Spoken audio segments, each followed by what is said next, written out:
ৰাতিপুৱা ডিজিপি মহোদয়ে জনাইছে যে পুলিচৰ ৰিক্ৰুটমেণ্টৰো যি দৌৰৰ ফিজিকেল টেষ্ট বা দৌৰ আদি কৰিব লাগে তাৰ আৰম্ভণি আজিৰ পৰা আৰম্ভণি হৈছে আৰু নিৰ্দিষ্ট সময়ৰ ভিতৰত তেওঁলোকে এই কাম সমাপন কৰিব আৰক্ষী তৃতীয় বৰ্গৰ পৰীক্ষা শেষ হ'ল অহা 29 অক্টোবৰত আমি চতুৰ্থ বৰ্গৰ পৰীক্ষাসমূহ আৰম্ভ কৰিম আৰু তাৰ পিছত লাহেকৈ শিক্ষক নিযুক্তিৰ প্ৰক্ৰিয়াও আৰম্ভ হ'ব মই এডিআৰই তৃতীয় বৰ্গৰ পৰীক্ষা ইমান সুন্দৰকৈ সফল হ'ল তাৰ বাবে এডিআৰই পৰীক্ষাৰ লগত জড়িত আটাইকে মই ধন্যবাদ আৰু কৃতজ্ঞতা জনাইছো প্ৰথমটো পৰীক্ষাৰ এনসাৰ কিউ আহিলে প্ৰায় ৮০,০০০ ল'ৰা ছোৱালীয়ে OMR সিটু সেৱাক আবেদন কৰি সংগ্ৰহ কৰিলে প্ৰথম পৰীক্ষাৰ OMR সিট যদি আপোনালোকে বিচাৰে সেৱাক আপোনালোকে আবেদন কৰিলে এদিনৰ ভিতৰতে এই OMR সমূহ আপোনালোকে পাব পাৰিব এতিয়া মোক বহুতে প্ৰশ্ন কৰিছে যে দ্বিতীয়টো পৰীক্ষাৰ এনসাৰ কি কেতিয়া আপলোড কৰা হ'ব মই সেৱাক ইতিমধ্যে কৈছো যে দুৰ্গা পূজাৰ আগতে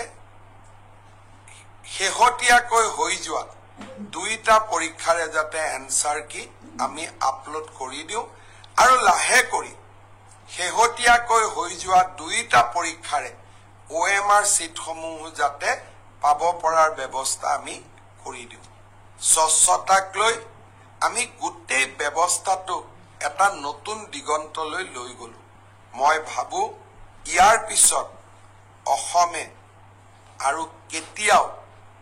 নিযুক্তিৰ স্বচ্ছতাক লৈ খেলা কৰিব নোৱাৰিব অসমত আৰু কোনো ৰাকেশ পালৰ জন্ম নহব কংগ্ৰেছৰ সেই অন্ধকাৰৰ দিনবিলাকৰ পৰিৱৰ্তে অসমৰ যুৱক যুৱতীসকলৰ মনত আৰু অসমৰ যুৱক যুৱতীসকলৰ বুকুত আমি যি আশাৰ বন্তি জ্বলাইছিলো হি যেন কোনো দিনে নুমাই নাযায়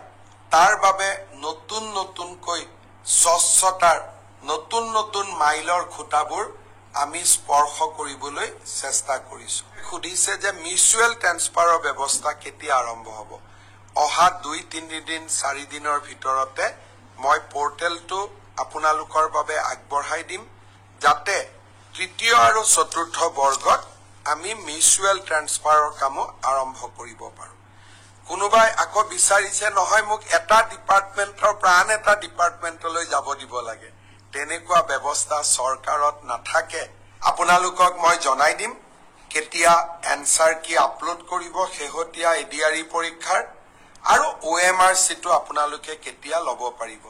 নিশ্চিতভাৱে পূজাৰ আগতেই আমি এই গোটেই কামবোৰ কৰিম